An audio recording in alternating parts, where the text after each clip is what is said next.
Hafan Ustadz, bagaimana nasihat Ustadz terkait anak yang menghafal Al-Quran? Idealnya di umur berapa anak kita arahkan untuk menghafal Al-Quran dan bagaimana metode yang tepat menurut Ustadz? Syukran Ustadz. Masya Allah jemaah. Ya, anak itu sejak kecil Allah kasih pendengaran yang lebih dahulu daripada penglihatan. Makanya anak-anak itu bisa menghafal tanpa dia bisa membaca. Anak pernah berjumpa di Jember itu. Satu keluarga semuanya hafal Quran. Anak ke rumah dia. Ada yang hafal umur 7, 9, 12 anaknya. Katanya, gimana caranya? Ya nggak ada Ustaz, cuma didengarkan aja. Jadi emaknya hafal Quran. Jadi emaknya itu sejak kecil gendong anaknya itu selalu dia baca Quran. Terus sampai anaknya itu hafal. Masya Allah. Sekarang ini alhamdulillah dengan adanya kaset ya, dengan adanya MP3 itu bisa diperdengarkan kepada anak-anak. Jadi dia memang belum bisa baca tapi dia sudah bisa mendengarkan. Jadi kalau bicara sejak umur berapa ya sejak dia bisa mendengar sudah mulai diperdengarkan Al-Quran kepada anak-anak tersebut. Kemudian anak-anak itu juga sejak kecil sudah bisa bisa banyak bahasa.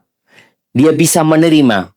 Ibunya ngomong bahasa Jawa, bapaknya ngomong bahasa Madura atau bahasa Sunda. Anak itu bisa diajak komunikasi dengan bahasa yang bermacam-macam ketika dia masih kecil. Dia memang dikasih kelebihan itu ketika masih kecil. Baik. Jadi mulai umur berapa? Ya tadi, sejak dia bisa mendengar, mulai orang tuanya memperdengarkan Al-Quran buat anak-anaknya. Insya Allah anak-anak ya akan hafal sesuai dengan kekuatan hafalan dia. Terus caranya bagaimana? Ya sudah, bagus. Tapi yang jelas cara yang paling bagus itu adalah memulai menghafal Quran. Karena ada orang yang suka tanya jamaah, kira-kira seperti apa Ustaz? Nanti datang Ustaz lagi, tanya lagi, datang Ustaz lagi, tanya lagi. Tapi nggak pernah mulai. Akhirnya nggak hafal-hafal gitu loh. Maka mulailah. Dan buat para orang tua, antum juga jangan cuma mikirkan anaknya. Antum pikirkan diri. Antum mau hafal Quran nggak? Hafalkan.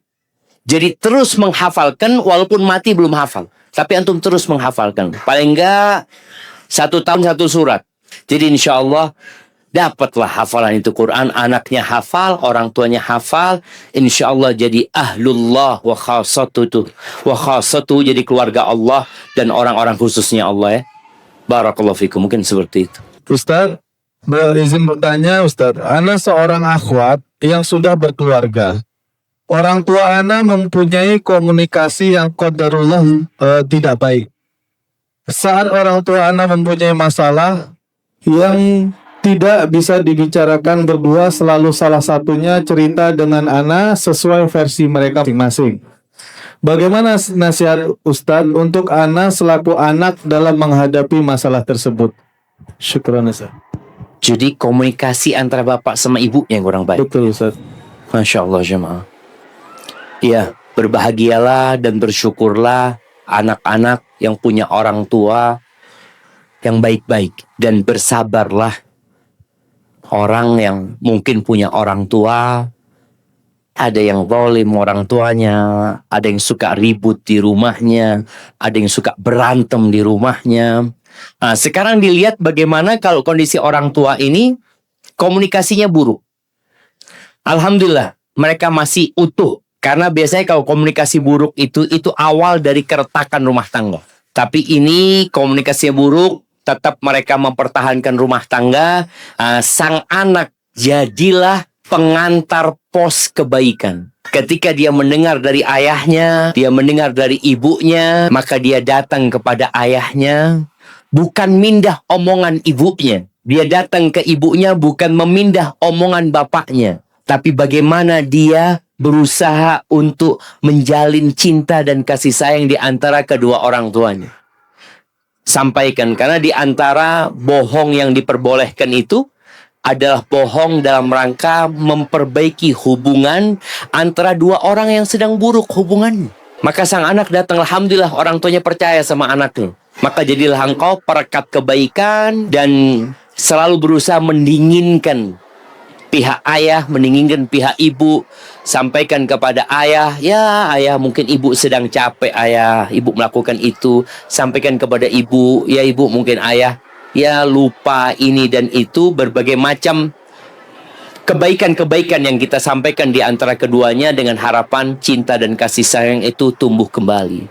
Kemudian anak ini, tadi Ustadz Sufyan berpesannya masalah doa. Jangan berhenti mendoakan orang tuanya. Yang paling banyak memasukkan ke neraka itu lisan. Boleh jadi ada omongan orang tua, makian bapak ke ibu, kepada bapak yang bakal menyeret mereka ke api neraka kelak pada hari kiamat. Boleh jadi sang ibu tidak terima dimaki sama suaminya, sang suami nggak terima juga dimaki sama istrinya. Mereka mempertahankan rumah tangga hanya karena anak-anaknya. Dan pada hari kiamat boleh jadi mereka akan saling menggugat nanti. Maka sang anak tolong doakan orang tuanya dan bagaimana dia memperbaiki hubungan di antara orang tuanya. Wallah jamaah, ada satu jamaah kita, umurnya sudah 7 pulang dari umrah, cerai. Bayangin ya, sudah tua. Karena setan itu tidak pernah berhenti berusaha untuk memisahkan antara dua orang ini. Itu termasuk pencapaian setan yang paling tinggi ketika dapat memisahkan antara dua orang ini. Jadi jangan dipikir udah tua-tua nggak mungkin bercerai. Oh, bercerai mereka. Dan ana menyaksikan bagaimana orang itu akhirnya harus bercerai. Hadza wallahu a'lam. Ana punya 3 anak lelaki, Ustaz. Ada SD, ada SMA. Bagaimana cara mendidik mereka agar menjadi generasi yang kuat dan tangguh, tidak lembek seperti stroberi, karena kelak mereka akan menjadi imam. Qadarullah, ana dan suami masih sering tidak sejalan dalam mendidik. Hal ini disebabkan bedanya budaya dan pola asuh ana dan suami dari keluarga kami dulu. Ana keras, suami lembek. Ana melarang, suami mengizinkan. Alasan suami, dia sibuk. Jadi cara supaya dekat dengan anak dengan cara menjaga image-nya sebagai ayah yang baik hati dan tidak sombong. Yang baik hati dan pengertian. Sebagai ganti waktu yang kurang dalam membersamai mereka. Mohon penjelasannya Ustaz. Jazakumullah khairan wa barakallahu fikum. Masya Allah jemaah. Ya, kalau bicara generasi yang sekarang ini disebut generasi strawberry ya. Allahu Akbar. Bagaimana sekarang membuat mereka kuat? Kalau ingin membuat mereka kuat, maka sang ayah dan ibu harus duduk bareng. Karena kalau tidak satu visi dan misi, yang jadi korban anaknya. Strawberry enggak, rambutan enggak. Bingung gitu. Nah, maka paling enggak sang ibu ini harus duduk bareng sama suaminya. Kalau kita memang mau melarang anak-anak, harus satu kata. Ngomong dulu sama suami. Kalau engkau sudah tahu dengan sikapnya suami, ini modal seorang istri. Istri itu udah bertahun hidup sama suaminya, jadi dia tahu sama karakter suami. Kalau dia tahu dia melarang suaminya akan membolehkan, maka sebelum melarang duduk sama suaminya, sepakati dulu.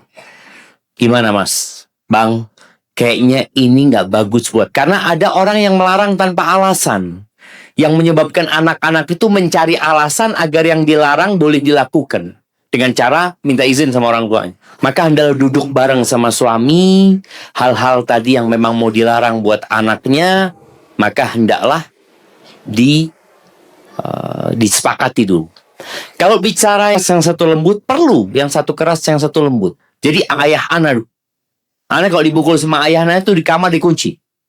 Ibu anak nggak boleh. Karena ibu itu kesian anaknya diazab gitu ya, sama bapaknya ini. Tapi setelah itu dibuka pintu, anak sama ibu dikasih minyak, dikasih apa, tuh dengerin omongnya bapak. Jadi dia mendukung ayah, tapi dia ngobatin anaknya nih, bukan menyalahkan ayahnya. Berarti masih sepakat. Cuma yang satu keras, yang ibunya lembut. Nggak ada masalah seperti itu. Jadi ini mungkin akan membuat anak itu, jadi kalau dimarahin ayahnya, dia datang ke ibunya. Sang ibu bukan marahin, tapi dia mengatakan, memang engkau harus dengar omongan ayahmu gitu loh. Coba engkau pikirkan. Jadi itu yang perlu dikondisikan. Cuma kalau nggak bisa, kesian anaknya. Tadi jadi korban itu anaknya. Maka perlu sang suami istri itu duduk bareng, menyamakan visi dan misi. Apalagi dikatakan tadi dengan latar belakang keluarga yang berbeda, yang tiap orang ingin membawa cara mereka. Sang istri mengajukan kepada suami. Kalau mungkin kata suami, kayaknya jangan seperti itu. Tadi karena suami jarang di rumah, aku kayaknya harus menjadi orang yang lebih Lebih lembut lah sama anak lo. Oke, nggak apa-apa. Tapi kalau aku marah, engkau dukung gitu loh. Jadi tetap sang anak ini kalau dimarahin sama ibunya, dia datang ke bapaknya nggak marahin, cuma mengatakan, dengerin ibumu. Jadi paling tidak ada dapat dukungan dari sang ayah. Wallahu a'lam bishawab.